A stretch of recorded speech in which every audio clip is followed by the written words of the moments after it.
Have you ever been humiliated by someone, and years later had the chance to look that person in the eyes again? Donna Iolanda, 59, never forgot the pain of that day. It was as if a part of her had been ripped away. It was there in front of several people that her husband's ex-wife, a much younger, vain, and venomous woman, uttered the phrase that still echoes in her memory.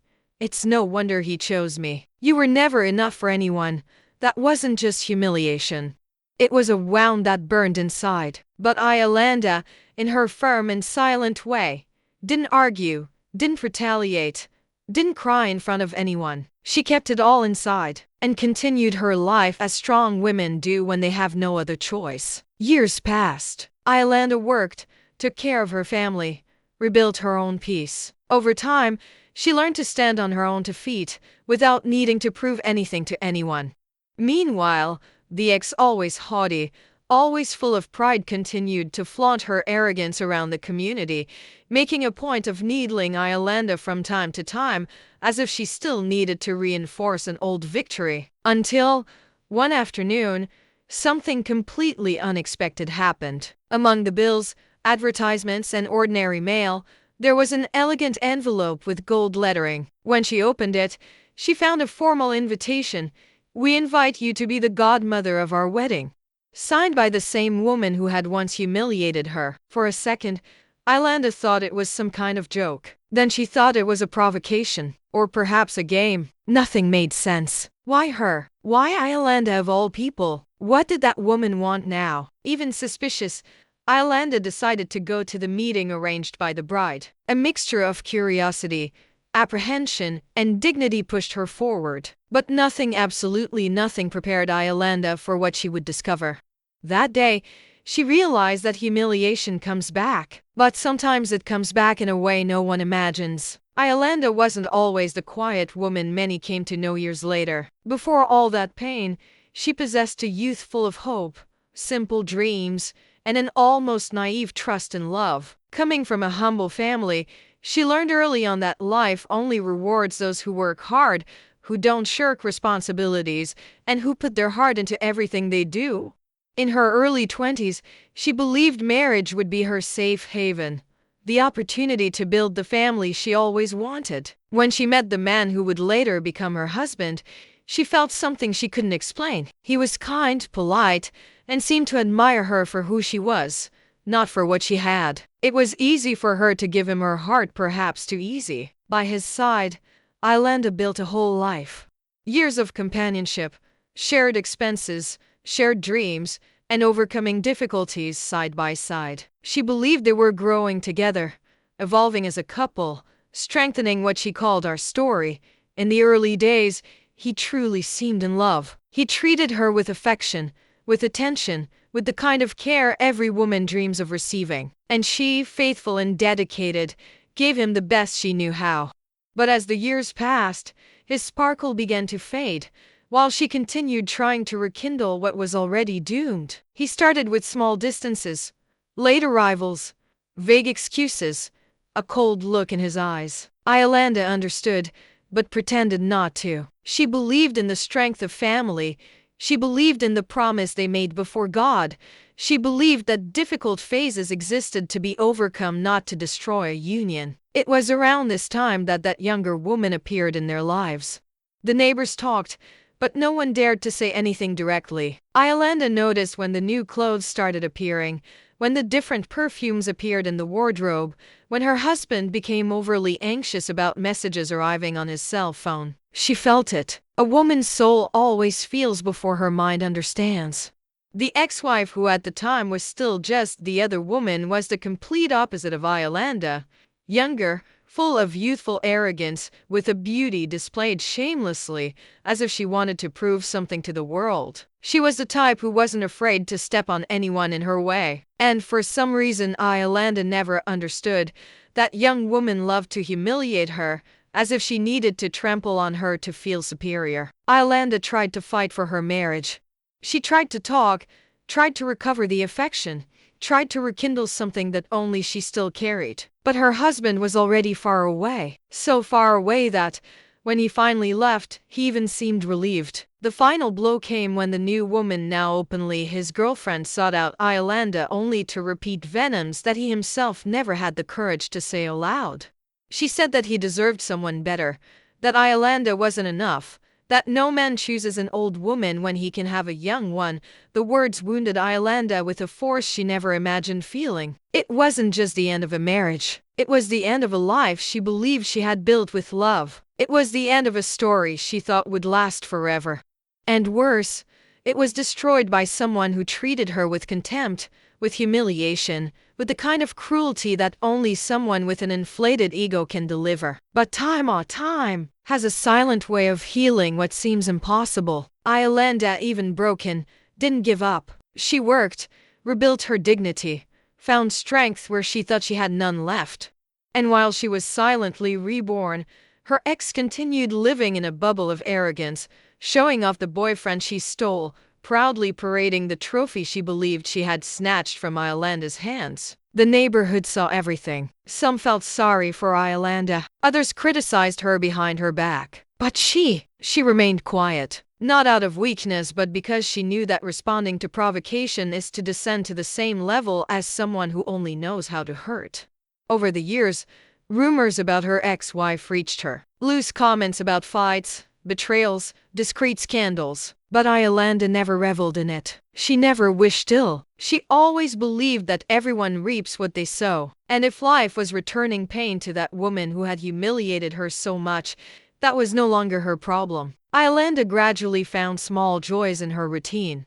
Visits from her children, coffee on the porch, the work that kept her active, conversations with neighbors who admired her quiet strength. Her life, even without great luxuries, had peace, and that was the greatest treasure she possessed. And just when she believed she would never cross paths with her ex again, who was part of a distant past, came the golden invitation. An invitation full of irony and mystery. An invitation that seemed to carry something big, unexpected, and almost unbelievable. To be a godmother. Of what? Why? What was the intention? What did that woman want now? Why invite her specifically? Iolanda's heart tightened. But at the same time, something inside her, a mixture of intuition and curiosity, whispered that this story wasn't over yet. And as always happens in the lives of strong women, destiny still had much to reveal. The years passed slowly for Iolanda, but for the first time in a long time, they passed peacefully. Her life had found a silent, almost serene rhythm, as if her heart had finally learned to breathe without fear. After all the humiliation, after seeing her husband leave with another woman, after hearing phrases that could destroy any woman, she chose not to destroy herself. It was difficult, painful, sometimes even lonely, but she found strength where before there was only sadness. Iolanda's routine was simple, but full of dignity. She would wake up early, put the kettle on the fire, and sit by the window to watch the street awaken. She liked to smell the coffee, to look at the sky and give thanks for the day that was beginning. It was in these small rituals that she recovered her self-esteem, which had so often been crushed by comparison, betrayal, and the cruel words of the past. But there, in that silence, she recovered parts of herself. She worked as an assistant in a small clothing store. There, she was respected, loved, and treated as someone of value. The store owner always said, "Iolanda, you have a calmness that calms us down." And she smiled shyly, because she never believed she possessed such great qualities, but she liked hearing it. It was the kind of simple recognition she never received in her marriage, but now she received it every day. After work, Iolanda would go to the market, buy fruits, vegetables, small things for the week. She walked slowly, with her bag close to her chest, as if carrying with her all the dignity she had rebuilt. People greeted her. Some stopped to chat, others asked for advice. She had become that discreet but admired figure, the kind of strong woman who inspires without realizing it. She never thought much about her husband's ex-wife again, much less about her ex-husband himself. For her, that chapter had been buried. There was no more hatred, no desire for revenge. Nothing, just a scar that no longer hurt. Sometimes in conversations between neighbors, someone would comment on the other woman, on the troubled marriage, on the on-again, off-again relationship with her new boyfriend. And Iolanda, with her quiet wisdom, would simply reply, "Destiny teaches, even when we don't want to learn." It was her way of ending the subject without fueling gossip. Even so, however peaceful she was, there were moments when the past returned, not to hurt, but to remind her. In the shower sometimes, the hot water would wash away the memories. On cold nights, when she put a blanket over her legs, she remembered the heavy silence she lived in during her former marriage. On Sundays, when her children visited, she realized how strong she had had to be to raise them amidst the pain. But these memories no longer brought guilt or deep sadness. They brought maturity. She had learned to live. The wedding of her husband's ex-wife began to be announced in the neighborhood. The news spread. The women talked about the preparations, the dress, the party. Some laughed behind her back. Others spoke ironically. "Are you getting married again? After so much scandal?" Iolanda listened to everything without participating. She never took pleasure in the misfortune of others. She never rejoiced at anyone's downfall, not even the woman who humiliated her. She only observed from a distance, with the calm of someone who has seen too much and is no longer impressed by little things. But something caught her attention. Her ex no longer seemed so arrogant. Her photos on social media showed a more subdued look, as if life had taken away something she once had in abundance, perhaps her arrogance. Her friends commented that she seemed sad, insecure, worried about the future. But Iolanda didn't get involved. She believed that each person faces their own processes. And if that woman was now learning what it means to have her heart broken, that wasn't a reason for judgment. It was just life fulfilling its role. One day, while arranging clothes in the store, the owner commented, "Did you see that she's inviting people she barely knows just to fill the church? It seems like she's desperate to show that she's doing well." Iolanda simply nodded, but inside she felt something strange. She didn't know if it was pity, intuition, or just the past poking at her, reminding her that some stories come back even when we don't want them to. One afternoon, as she was walking home, she found two neighbors chatting on the sidewalk. As she passed, one of them called out to her, "Iolanda, did you see that she's getting married at the end of the month?" She smiled politely. "May they be happy." The other neighbor made a venomous comment. "Happy? That one doesn't even have peace at night." Iolanda didn't answer. She kept walking. Inside, something stirred. A slight unease, a feeling that the story wasn't over yet. But she pushed the thought away. For her, it had nothing to do with her life. It was only at the beginning of the following week that everything changed. Iolanda arrived home and found a sophisticated envelope tucked under the door. Thick gold paper, smelling of expensive perfume. The kind of invitation that doesn't suit a simple person like her. For a moment, she even thought it was a mistake, but upon opening it, she saw her name written in hand-drawn letters. And when she read the contents, the ground seemed to disappear beneath her. She blinked twice, thinking she had misread it. She sat slowly in the wooden kitchen chair, holding the paper between her fingers as if it were about to disintegrate at any moment. Her name was there, formal, elegant, unquestionable, and below, in small print, came the request, "We invite you to be the godmother of our wedding." It was impossible. It was absurd. It was unreal. She felt a mixture of anger, confusion, and a pang of fear. The past came rushing back, like a wave that crashes down without warning. She remembered every cruel word, every humiliation, every tear swallowed because of that woman. And now she had received an invitation to occupy a place of honor beside her. Iolanda spent the night completely bewildered. She considered throwing the invitation away, ignoring it, pretending she'd never seen it. But something inside her, something that had always guided her through difficult times, told her that it wasn't a provocation. It wasn't mockery. It wasn't revenge. It was something else. Deep down, she knew that invitation carried a silent request. A request that hadn't yet been spoken, but was there, hidden between golden lines. The invitation had a date, a location, and a warning. "I would like to talk beforehand. Meet me at the cafe on the main street." She stared at that paper for long minutes. The woman who had once humiliated her now wanted to talk to her. Iolanda took a deep breath. The past had returned, but this time, she was a different woman. The cafe on the main street had always been a simple place, with the smell of homemade cake and the sound of clinking cups. It was the kind of place where no one needed to pretend to be more than they were. And perhaps that's why Iolanda had chosen to go. Not to please her ex, nor to feed a past she tried to bury, but because she needed to understand. She needed to hear from the woman herself the reason behind that strange and frightening invitation. She arrived a few minutes early. She always had this habit of punctuality, this delicacy of respecting other people's time, even when the world never respected hers. She sat near the window, as she did when she wanted to observe life without being observed. She placed her bag on her lap and tried to control her breathing. Inside, her heart was racing, pulsing with memories she didn't want to revisit. Sometimes I thought I had already overcome everything. Other times, like at that moment, I realized that certain wounds don't disappear, they just stop bleeding. When the cafe door opened, Iolanda knew. Even before looking, before turning her face, she felt her ex's presence enter. That kind of perception that the body recognizes before the mind accepts. An old energy, a memory stored in the stomach, not the brain. The ex walked towards the table slowly, almost timidly. Nothing resembled the arrogant woman who, years ago, had pointed at Iolanda and said she wasn't good enough for anyone.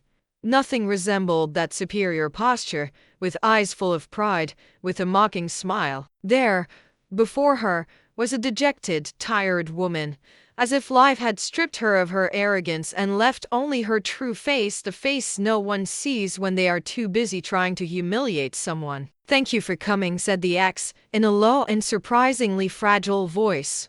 Iolanda maintained the dignity she had always carried. She simply nodded, without smiling or showing hostility. She was polite, but not naive. The ex pulled up a chair, sat down, and remained silent for a few seconds, as if trying to find the words within her own pain. Her hands trembled slightly. Her eyes wandered. Her whole body betrayed a weight she was trying to carry alone. "I know you must be confused, and rightly so," she began, taking a deep breath. "I thought a lot before calling you." "A lot?" Iolanda said nothing. She just watched. The years had taught her that sometimes silence is more powerful than any answer. The ex continued. "I know I was cruel to you. I know exactly what I did. And there's no excuse. None. At the time I thought I had won, that I had achieved something. But today I see that I achieved nothing. I only inherited a broken man, a failed relationship, and a life full of insecurities." She rubbed her fingers nervously. "He cheated on me too," she confessed, her voice breaking for the first time. "And it wasn't just once. It was several times. I tried to pretend everything was fine. I tried to be better than you. I tried to show the world that he had chosen the right woman. Today I see that I was just repeating what they did to you." The confession fell between them like a silent weight. Iolanda remained motionless. Inside, something churned. It wasn't pleasure. It wasn't revenge. It wasn't satisfaction. It was a mixture of pity, understanding, and a little sadness at realizing that, even after all the suffering she had endured, another woman had been pushed into the same pain. A woman's pain shouldn't be a competition. It shouldn't be a weapon. It shouldn't be an inheritance. The ex took a deep breath and continued. "I wanted you to be my godmother because you are the strongest woman I have ever known. And also because I need to ask for your forgiveness." The words were spoken sincerely, and sincerity, when imbued with true repentance, has a weight that the heart recognizes before the mind. Iolanda lowered her eyes. "You felt the impact." It was strange to hear that. It was strange to look at the same person who once destroyed her self-esteem and now called her a strong woman. It was strange to see vulnerability where there had once been arrogance. "I know you have no obligation to accept any of this," the ex continued, discreetly wiping away a tear. "I don't even know if you want to look me in the face. But I needed to tell you. I needed to tell you that I was wrong, and that you didn't deserve any of that." Iolanda placed her hands on the table. She wasn't one to interrupt anyone, but she felt she needed to speak. "Do you know what hurt the most?" she began, with a deep calm that only exists in women who have survived the worst. "It wasn't my husband leaving. It wasn't him choosing you. It wasn't the betrayal, although it hurt a lot. What really destroyed me was the humiliation. The words you said, how you looked at me, as if I were less, as if I were disposable. The ex swallowed hard, her eyes welling up. I know, I regret every word. But I'm not saying this to hurt you, Iolanda continued. I'm saying it because, that day, you took something from me. My self-esteem, my worth, my dignity. I've had to piece it back together over the last few years. The ex was crying silently now, her head bowed. Iolanda took a deep breath. But I managed. The ex looked up, surprised. Today I'm a different woman. Not because of you, but despite you. Despite him. Despite everything. Silence filled the caf for a few seconds. It was the kind of silence that arises when profound truths are spoken. The ex quickly wiped her face, trying to regain some control. I wanted you to be my godmother because I need someone who represents strength by my side. I need to start this new phase with someone who isn't afraid to be true to themselves. I need someone who inspires me to be better. Iolanda absorbed each word carefully. She wasn't in a hurry to answer. She wasn't looking at the past, but at the woman before her, a woman who, despite everything, seemed sincere. At first, the ex confessed, I thought you would never accept. That you would laugh in my face. That you would throw this chance at me just to humiliate me. But I had to try.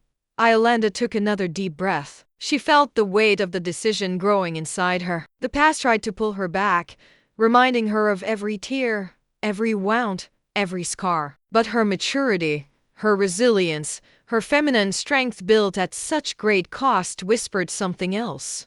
She finally looked up and asked, do you want me to be your godmother? Because I'm strong? Or because you feel weak? The ex hesitated, but told the truth.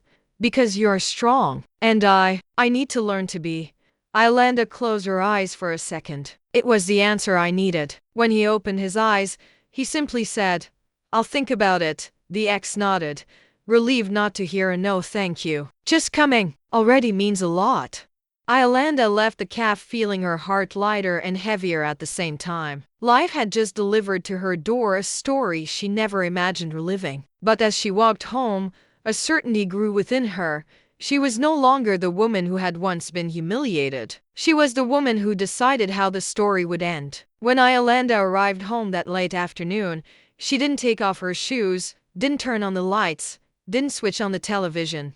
She simply left her bag on the chair and sat on the edge of the bed, staring into the void as if watching an entire past resurface. It wasn't easy. It never had been. She took a deep breath, trying to organize within her chest everything she had felt in that caf. The conversation had stirred emotions she thought had been buried, but there they were, alive, latent, almost pulsating. It was strange to relive the pain after so many years. It was like touching a scar that hadn't throbbed in a long time, but still held the memory of the wound. She closed her eyes and went back in time, remembering that day when everything had crumbled. Her husband leaving in a hurry, suitcase in hand, repeating that he deserved to be happy. His ex, young and full of venom, repeating phrases that burned like acid. He chose me because I'm better. You were never enough. She remembered how her legs trembled, how the world seemed too small to contain so much humiliation within her. She remembered entering the house after that humiliation and realizing that silence hurt more than any harsh words. And now, that same woman was asking for forgiveness, and asking for something even greater, that she be the godmother at her new wedding. Iolanda stood up slowly, walked to the mirror, and stared at her own reflection. The woman watching her there was not the same as before. The woman of the past had tired eyes, a bruised chest, and a broken heart. The woman of now was different, stronger, more confident, more whole. But still, there was a tiny bit of pain, hidden deep down, like a loose thread she had never been able to cut. Why did you do this to me? She whispered to herself, as if asking the past and the present at the same time. She sat down again. Her heart was restless. It wasn't anger. It wasn't hatred. It was something more complex, deeper. It was the internal struggle between wanting to turn the page and being afraid to open a new one. She remembered her ex's look in the caf. A true, broken, regretful look. It wasn't pretending. It wasn't acting. It was pain. Pain like the one she felt one day. And that disarmed her. But at the same time, a part of her screamed, "Why should I forgive? Why should I reach out? Why should I participate in the life of someone who destroyed me?" Her mind said one thing, her heart whispered another. She picked up the phone and called her best friend.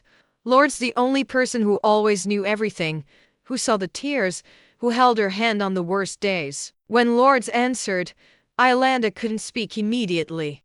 She needed to take a few deep breaths before she could begin to tell her story. She explained everything: the invitation, the meeting, the apologies, the request for forgiveness. On the other end of the line, her friend remained silent for long seconds. "Iolanda, are you okay?" asked Lourdes, her voice worried. "I don't know," she replied sincerely. "Part of me wants to run away from this story. But another part, you know that maybe this is closure, an ending I never had." "You don't owe anyone anything," said her friend. "Not forgiveness, not presence, not kindness. But maybe you owe it to yourself." Iolanda let the words echo inside her. To herself, not to her ex, not to the past, to herself. "Do you think I should accept?" she asked, in a vulnerable tone. "I think," said Lourdes firmly, "that you need to do what brings you peace. And sometimes peace comes from forgiveness, not out of kindness, but out of liberation." After hanging up, Iolanda sat there, in the corner of the bed, looking at her own hands. Hands that had worked her whole life. Hands that had held back hidden tears. Hands that had been betrayed and yet continued to serve the world with affection. She thought about her ex's life. She thought about the betrayal she had recently suffered. He thought about the humiliation that life had finally returned to him, not as revenge, but as a lesson. Suddenly, he realized something profound. His ex was now living exactly what she had lived years ago. And that's when an unexpected feeling took hold of her. Empathy. Not out of pity, but out of recognition. When a woman knows the pain of another woman, even when that woman was her enemy, rivalry loses its meaning. Because pain doesn't choose sides. Iolanda stood up slowly, opened the balcony door, and sat in the rocking chair she loved so much. She looked at the sky beginning to darken and allowed the cold breeze to touch her face. It seemed that the wind came to cleanse her thoughts, to sweep away the remnants of resentment she held onto without realizing it. As much as it hurt to admit, she was tired of carrying that chapter on her shoulders. Tired of allowing the pain of the past to still have power over her. Tired of feeling that a piece of herself was still trapped in that humiliation from so many years ago. "I'm not the same woman you destroyed," she murmured to herself. "And maybe I'm ready to prove it."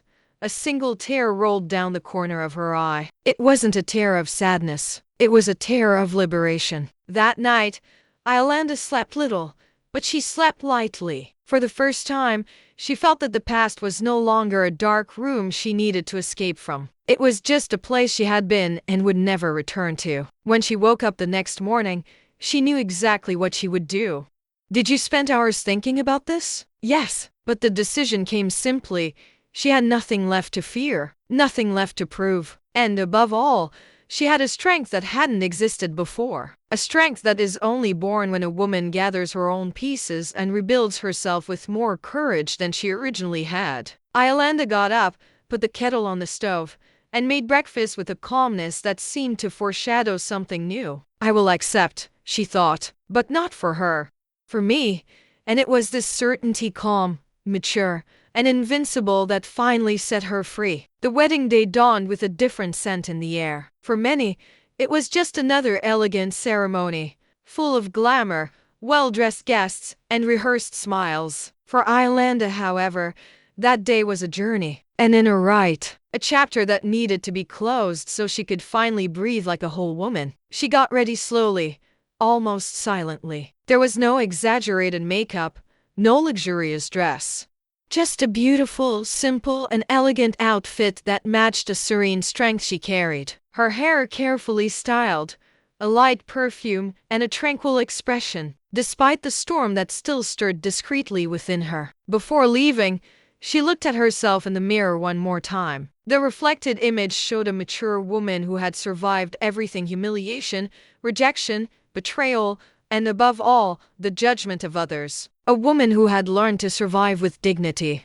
She took a deep breath. I can, she murmured, almost like a silent vow. The reception hall was impeccable. Light decor, delicate flowers, soft lighting. Guests chatted animatedly, laughed loudly, took photos, celebrating life without even imagining the emotional weight Iolanda carried at that moment. When she entered, some heads turned curious. Her presence was unexpected.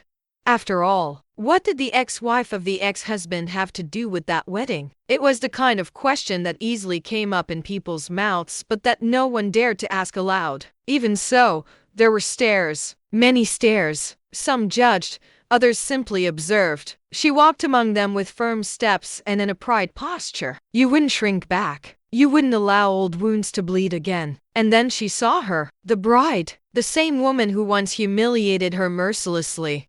The woman who, years ago, spat out words as sharp as blades, wounding her heart until it was unrecognizable. Only now, that arrogance was gone. The young woman didn't seem the same. She was pale, with tired, almost fragile eyes. He looked like someone carrying the weight of many truths and regrets. When their eyes met, an awkward silence hung in the air. The bride took a deep breath, as if needing courage to speak. You came, she said, her voice low, almost trembling.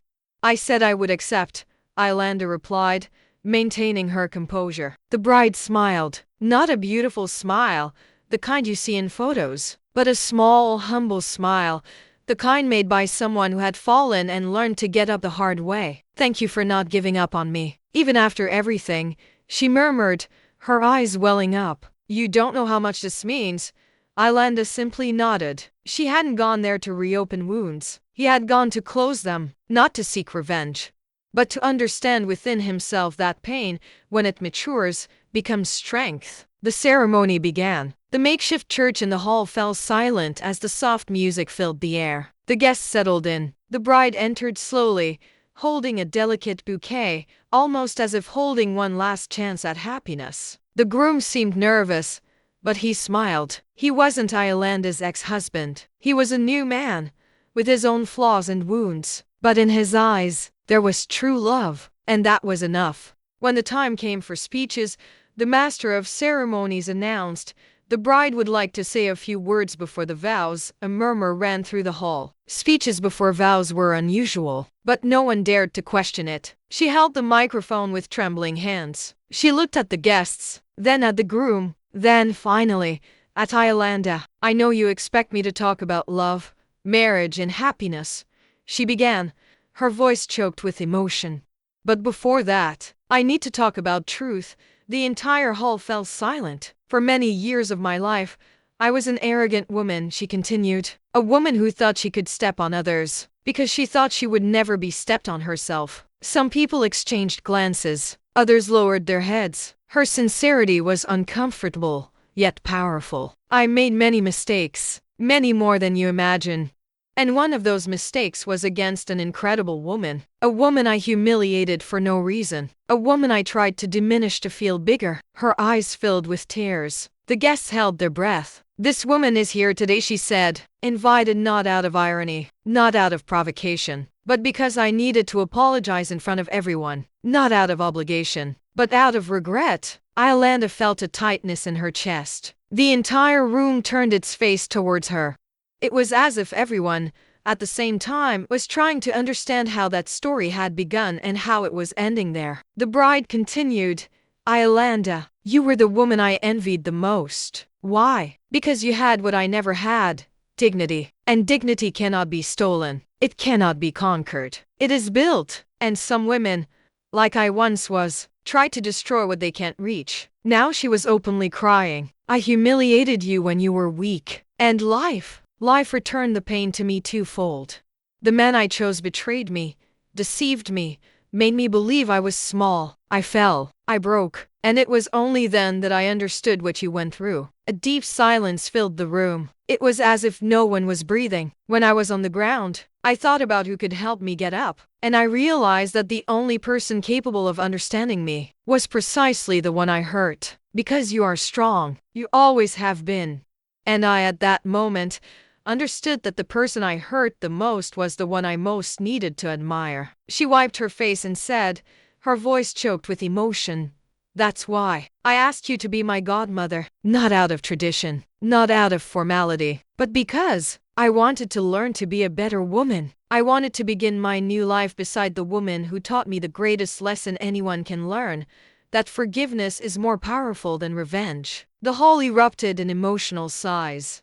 Some people cried, others held each other's hands, and Iolanda felt her soul tremble. The bride then walked over to where she was. He placed a bouquet on the table. He knelt before her. "I don't expect you to forgive me completely," said the bride, "but I needed to honor you. I needed to acknowledge, before everyone, who you truly are." The gesture shook everyone. It was rare to see someone shed their pride like that. Iolanda stood paralyzed for a few seconds. The past flashed before her eyes, the insults, the hidden tears, the broken heart. But now, everything seemed distant, as if it belonged to another life. She took the bride's hands delicately. She lifted her slowly and said, in a low, firm, serene voice, "Everyone falls, but not everyone has the courage to get up the right way. You're doing it today. You're doing it in front of people who know you, and in front of people who will never forget this moment." Tears streamed down the bride's face like silent waterfalls. "I forgive what I've been through," Iolanda said, "and I release what hurt me. I no longer carry this pain. It doesn't define me. It doesn't define you either." An emotional murmur echoed through the hall. And then, for the first time that day, the bride smiled. A genuine smile, tired yet reborn. The master of ceremonies asked for applause. But it wasn't ordinary applause. It was long, intense applause, full of admiration. Applause for two women, one who fell, and another who rose stronger. The ceremony continued, but the energy of the atmosphere was different. People spoke of Iolanda as if she had become a symbol, and for the first time in many years, she didn't feel diminished. She felt elevated. During the party, many guests came to talk to her. Some apologized for believing old gossip. Others said they wished their own mothers were like her. But Iolanda just smiled, without becoming vain. Because she knew, none of that erased the pain she had lived through, but it transformed its meaning. In the late afternoon, as the sun began to set, the bride approached again. "Thank you for coming," she said, moved. "You have no idea what this means in my life." Iolanda held her hands once more. "I didn't come for you. I came for myself, to close a cycle, and to understand that sometimes, self-love is born from the pain that others tried to inflict on us." The two embraced. Without resentment, without masks, without a past. Just two women, who finally found peace. When the wedding ended and the guests began to leave the hall, Iolanda noticed something curious. For the first time in many years, she didn't feel that weight in her chest. There was no shadow of the past pulling her down, nor that invisible wound that insisted on burning whenever she remembered the humiliation she had suffered. The air was light, her heart too.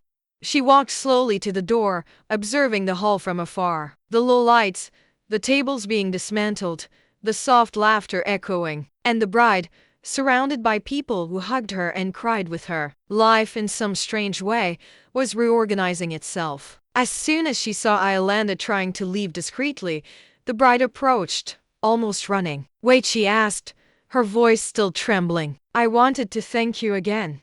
Iolanda smiled with that tranquil smile that carries more wisdom than strength. "No need," she said. "What needed to be said has already been said." The bride wiped away a tear. "You changed my day, and perhaps my whole life. I didn't know I would have the courage to open my heart like that." "Sometimes," Iolanda replied, "life just waits for us to get tired of carrying too much weight. When you let go, the truth comes out." The bride hugged her again. This time, not out of regret, but out of admiration. Iolanda then walked to the door, where the cold night wind greeted her like an old friend. And for the first time in a long time, she felt whole. Not because she had been praised or honored, but because she had freed herself. As she walked along the sidewalk, her cell phone vibrated. Messages from friends, relatives, even neighbors who had watched videos of the speech circulating on social media. "You were incredible," I cried watching. "What a strong woman you are. I wish I had half your courage." Iolanda smiled to herself. It was strange to receive so many compliments. She had never lived to impress anyone, but it was beautiful to see life returning respect. After so many years of silence, when she arrived home, she opened the windows to let the air in. The moon illuminated the simple room, the old sofa, the paintings she herself had hung. The house seemed bigger. Or perhaps it was she who finally had space within herself. While preparing tea, she felt something she hadn't felt in a long time. Pride. Not arrogant pride, but the kind that comes from knowing you've weathered an entire storm without losing your essence. She sat in her favorite chair, took a deep breath, and let her mind drift back to the past. Not as a wound, but as history. She remembered the day she was humiliated, the look of contempt, the words that cut like a knife, the shame she felt arriving home with a broken heart. But now, revisiting that memory, it didn't hurt anymore. It was just a chapter, one among many. Perhaps that's what it meant to grow old with dignity, to carry scars, but not allow them to define who you are. In the following days, something unexpected happened. The community began to look at Iolanda differently. Some women, previously distant, began to greet her with more respect. Others sought her out to talk, to ask for advice, to hear her opinion. She never asked for any of that. You simply lived the way you believed. Her ex-wife, now newlywed, also contacted her a few times. Not with excessive frequency, but enough to show that the admiration was sincere. Sometimes I would send a message. Thank you for the advice. You helped me more than you imagine. I would like to visit you, if you allow.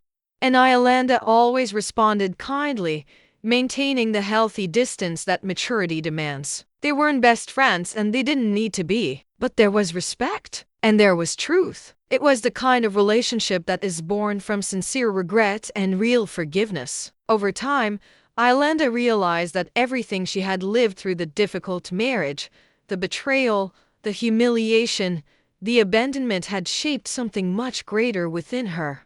Courage. The courage to stand up when everything collapses. The courage not to retaliate when hurt. The courage to forgive without diminishing herself. The courage to be a woman in a life that so often tries to crush women. She began to feel the desire to talk to other women in the community, to share her story, not to be applauded, but to show that there is life after the fall, that there is dignity after loss, that there is feminine strength where many only see fragility. A group of women from the neighborhood invited her for coffee, then to help with a community project, later to participate in discussions about self-esteem. Iolanda gradually said yes, without haste, without fear, without carrying old ghosts. And the more she spoke, the more she realized she had become a role model, not because of titles, not because of wealth, but because of character, because she was a woman who overcame pain without using pain to hurt back. One day, while tidying some drawers, he found an old photo of her with her ex-husband. He looked at it for a few seconds and smiled. He didn't feel anger. He didn't feel longing. He only felt peace. The peace of someone who doesn't need to erase the past to build the future. She simply doesn't need to let it control the present. That night, as she turned off the lights, she repeated to herself, it wasn't revenge, it was liberation. And it truly was. Because a woman's true victory isn't in seeing others pay for what they've done, but in living so well that the past no longer has the power to hurt her. Iolanda closed her eyes with this certainty, and she slept like someone who finally understands her own worth. Iolanda's story doesn't end with marriage, nor with a request for forgiveness, nor with public recognition. It ends, or perhaps begins, in that silent moment when she finally looks inside herself and understands something that took her decades to learn.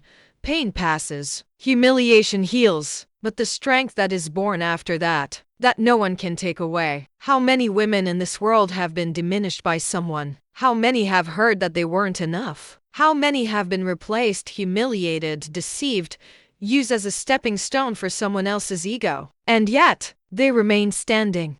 There is a particular beauty in feminine strength. It's not the strength that screams, nor the strength that crushes. It's the strength that endures, that is reborn, that learns to walk with its head held high even after being pushed to the ground. Iolanda discovered this on her own, in the silence of her own heart. And without realizing it, she became living proof of something that should be remembered every day. The woman who learns to get back on her feet is never the same again. She comes back stronger, more whole, more herself. When she decided to forgive, it wasn't to cleanse her ex's conscience. It was to free her own spirit. It was to stop dragging chains that no longer belonged to her. It was to allow herself to breathe without the past holding her by the ankles. Forgiving is not forgetting. It's not pretending there was no pain. It's not opening your arms to someone who hurt you carelessly. Forgiving is simply choosing not to carry the pain the other person caused anymore. That's why Yolanda's story touches so many people. Because she represents women who chose dignity when they had the opportunity to retaliate. She represents those who don't use suffering as a weapon. She represents those who know that true revenge is living well. And perhaps the greatest lesson of this story is this: the one who humiliates you today may admire you tomorrow. And the only thing you need to do is continue being yourself. The world turns, roles change, masks fall, and in the end, character always wins. While many people use their own pain as justification for hurting others, Yolanda did the opposite. She transformed pain into compassion, maturity, and strength. This transformed a bitter past into a light present. She transformed humiliation into respect, a trauma into wisdom, a fall into rebirth. And for those listening to this story now, the question that remains is simple and profound. Who would you be if you decided to free yourself from the pain that still holds you back? Because it doesn't matter who hurt you. It doesn't matter who humiliated you. It doesn't matter who doubted your worth. You are not what they did to you. You are what you choose to do after that. And if you've made it this far, remember, your worth doesn't depend on anyone. Your story doesn't end in pain. And your strength, the strength you don't always realize, is greater than any injustice you've ever experienced. Now, before I finish, I want to ask you something. Comment, like, and follow the channel. Become part of this community of strong women, real women, women who transform pain into courage. Here, every day you'll find stories that embrace, inspire, and remind you that you're never alone. Because every woman who rebuilds herself teaches the whole world to start over too.